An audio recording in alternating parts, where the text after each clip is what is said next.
Hey everyone, welcome to the channel. Happy independence to all of you. आज हम अपना 74th independence day celebrate कर रहे हैं। आज से 74 ईयर्स पहले 15 अगस्त 1947 को हमारा देश आज़ाद हुआ था।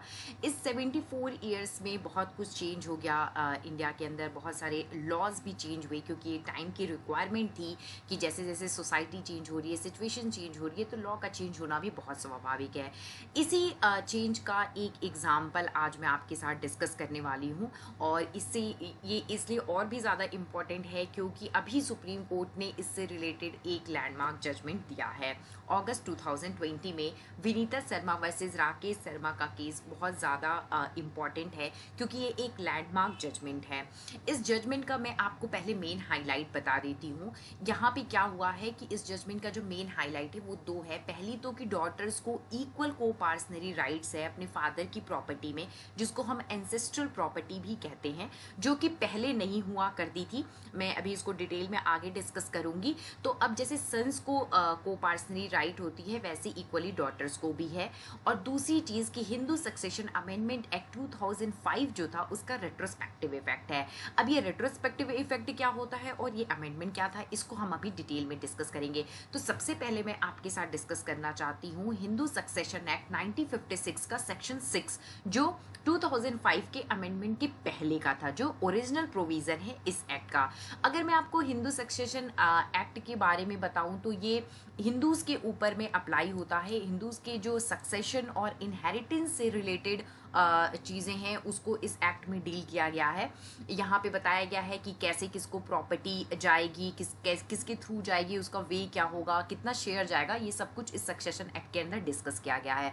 अगर हम इसकी सेक्शन 6 की बात करें तो इसका जो मेन ओरिजिनल प्रोविजन है, यहाँ पे सिर्फ जो मेल्स मेंबर हुआ करते थे उनको ही को पार्सनरी राइट दी गई थी प्रॉपर्टी में, जो एंसेस्ट्रल प्रॉपर्टी होती है। वहाँ पे प्रॉपर्टी सर्वाइवरशिप के थ्रू डिवॉल्व हो रही थी, जिसका मतलब था कि जो एक एंसेस्टर होता है उसकी थ्री जनरेशन, जो कि लीनियंट डिसेंडेंट्स जिनको हम कहते हैं, उनमें प्रॉपर्टी डिसॉल्व होती थी। उसमें आप अगर देखेंगे तो फादर और उसके बाद son, grandson and great grandson, ये होता था लीनियंट डिसेंडेंट, जिसको हम 3 जनरेशन्स तक लेके चलते हैं। वहाँ पे प्रॉपर्टी जो है वो सर्वाइवरशिप के थ्रू ही डिवॉल्व की जाती थी। मतलब कि आप अगर यहाँ पे समझे तो फीमेल्स को कोई भी को पार्सनरी राइट नहीं दी गई थी। Females can not inherit in ancestral property as their male counterparts do. तो अब ये इस एक्ट की सबसे बड़ी प्रॉब्लम थी, और इससे जो मेन इशू क्रिएट हो रहा था वो ये क्रिएट हो रहा था कि पहली चीज़ तो कि जेंडर के बेस्ड पे फीमेल्स को डिस्क्रिमिनेट किया जा रहा था, कि उनको इक्वल राइट्स नहीं दिए जा रहे थे। दूसरी चीज़, कॉन्स्टिट्यूशन में जो फंडामेंटल राइट में आर्टिकल 14 एक इम्पॉर्टेंट राइट है, वो फीमेल्स का वायलेट किया जा रहा था इस प्रोविज़न के थ्रू। तो ये विमेंस को सोशल जस्टिस देने के लिए, साथ ही साथ उनके फंडामेंटल राइट वायलेट ना हो, इस चीज़ के लिए ज़रूरी था कि इस प्रोविज़न को चेंज किया जाए। तो इस प्रोविज़न को चेंज करने के लिए लाया गया हिंदू सक्सेशन अमेंडमेंट एक्ट 2005। अब यहाँ पे देखिए क्या था कि जो ज्वाइंट हिंदू फैमिली होती है, उसकी जो भी प्रॉपर्टीज़ होगी उसमें अब डॉटर्स को भी को पार्सनरी राइट दिया गया, और वो बाई बर्थ को पार्सनर होंगी, और उनको सेम राइट होगा उस प्रॉपर्टी में जैसे सन्स को होता है। और साथ ही साथ उस प्रॉपर्टी से जो लाइबिलिटीज़ होंगी कनेक्टेड, वो भी उनकी सेम होंगी एज सन। तो ये हिंदू सक्सेशन अमेंडमेंट एक्ट से चेंज करके यहाँ पे डॉटर्स को राइट दे दिए गए एंसेस्ट्रल प्रॉपर्टी में। अब प्रॉब्लम क्या आई, यहाँ पे देखिए ओपनिंग वर्ड जो लिखा था, on and from the commencement of Hindu succession amendment act 2005। मतलब कि हिंदू सक्सेशन अमेंडमेंट एक्ट का जो इन्फोर्समेंट डेट था वो था 9 सितंबर 2005। तो यहाँ पे दो क्वेश्चंस अराइज हो रहे थे। पहला कि क्या जो फादर है उनका 2005 तक अलाइव होना ज़रूरी है, या अगर वो उसके पहले उनकी डेथ हो चुकी है तो क्या उन डॉटर्स को मिलेगा कि नहीं मिलेगा।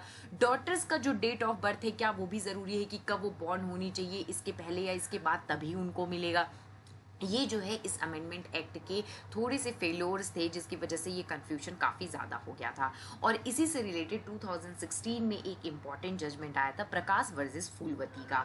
यहाँ पे सुप्रीम कोर्ट ने क्या कहा कि 9 सितंबर 2005 तक जिनके लिविंग को पार्टनर्स हैं, जिनके फादर हैं, उन्हीं की डॉटर के ऊपर ये अमेंडमेंट अप्लाई होगा। मतलब इसका बेनिफिट उन डॉटर्स को नहीं मिलेगा जिनके फादर्स की डेथ 9 सितंबर 2005 के पहले हो चुकी है। मतलब कि अगर किसी के फादर 2002 या 2003 में नहीं है, उनकी डेथ हो चुकी है, तो उन डॉटर्स को इस अमेंडमेंट का कोई बेनिफिट नहीं मिल रहा था। अब यही चीज़ जो है फिर से वापस प्रॉब्लम क्रिएट कर रही थी कि क्या उन डॉटर्स का कोई राइट नहीं है अपने फादर की प्रॉपर्टी में। इसी से रिलेटेड ये वाला जो हमारा अभी अगस्त 2020 का जजमेंट है वो आया विनीता शर्मा वर्सेस राकेश शर्मा। अब जो हमारा फूलवती वाला केस था वहाँ पे 2 जजेस की बेंच थी और यहाँ पे 3 जजेस की बेंच थी। यहाँ पे सुप्रीम कोर्ट ने एक लैंडमार्क जजमेंट दिया और कहा कि इस अमेंडमेंट का रेट्रोस्पेक्टिव इफेक्ट है। मतलब कि 9 सितंबर 2005 तक अगर किसी के फादर अलाइव है या नहीं है, इस बात से कोई फर्क नहीं पड़ता है। डॉटर्स को इक्वल राइट मिलेगा उनके एंसेस्ट्रल प्रॉपर्टी में, उनके फादर की प्रॉपर्टी में। मतलब कि अगर उनके फादर की डेथ 9 सितंबर 2005 के पहले हो गई है तो उन डॉटर्स को भी यहाँ पे राइट दे दिया गया। और दूसरी चीज़ जो कही गई वो ये कि 9 सितंबर 2005 से जो लिविंग को पार्टनर्स हैं, उनकी लिविंग डॉटर हैं, उनके ऊपर भी ये अमेंडमेंट एप्लीकेबल होगा एज सेम। तो आप अगर इसको एक लाइन में इस जजमेंट को समझना चाहें तो इसका मतलब ये है कि डॉटर्स जो भी हों, जबकि भी हों, उन सब का को पर्सनली राइट है अपनी फादर की प्रॉपर्टी में और इस बात से कोई फर्क नहीं पड़ता है कि उनके फादर अलाइव है या नहीं है। तो देखिए हमारा टाइम के साथ साथ लॉ कैसे चेंज हुआ और ये एक लैंडमार्क जजमेंट जो कि बहुत ही इम्पॉर्टेंट है सबके लिए। तो मैंने सोचा कि आज आपको यहाँ पे इसके साथ आपके साथ डिस्कस करूँ। Thank you.